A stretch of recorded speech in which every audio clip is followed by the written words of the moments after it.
Yan, shout out mga lodi. Um, dito ng mga lodi dito sa Panakan. Ngayong araw mga lodi, uuwi lang. Pagkatapos na hearing ng bibi namin. Kasi i-hearing ko siya bago nilalabas dito. Ano, Malawang araw na namin dito. Natutulog pa yung bibi namin.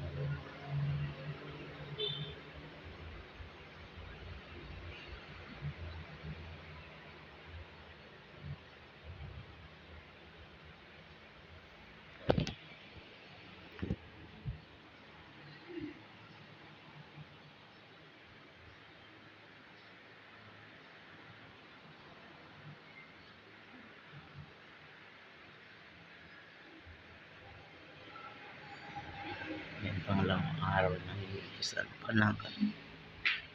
Ngayon pa kami uuwi. Pero mamaya siguro natin 10 AM at kami ay uuwi. Kaya iuwi na namin sa bahay si bibi. Bibi pang iuwi naman sa bahay. Iwan ko kung anong reaction ng mga magulang niya doon, mga kapatid niya. Yung dalawang lalaki namin, iwan ko kung anong reaction nila. Pero nandito sila kagabi mga gabi na dumalaw silang tatlo, silang apat dumalaw dito sa amin sa Panakan. Pero mandali lang kasi bawal ang mga bata dito. Magalit ang may-ari ng Panakan. Sandali lang sila dito.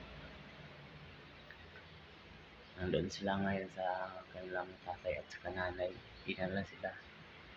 Kasi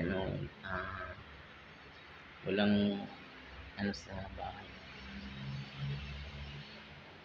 Sila lang sa bahay ng mga bata. Kaya dinala ng nanay at tatay niya doon sa kanilang bahay sa Buhangin.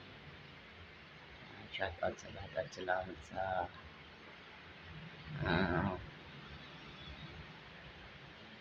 mga biyanan ko na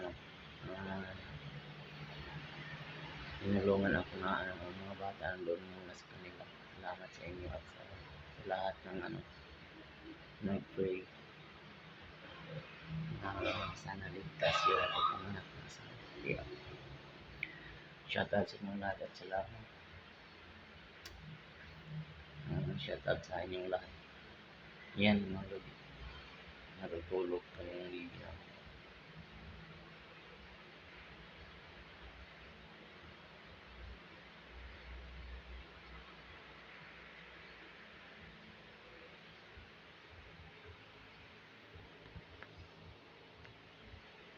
Yun lang mga lodi at salamat sa mga support nila sa channel ko at sa lahat.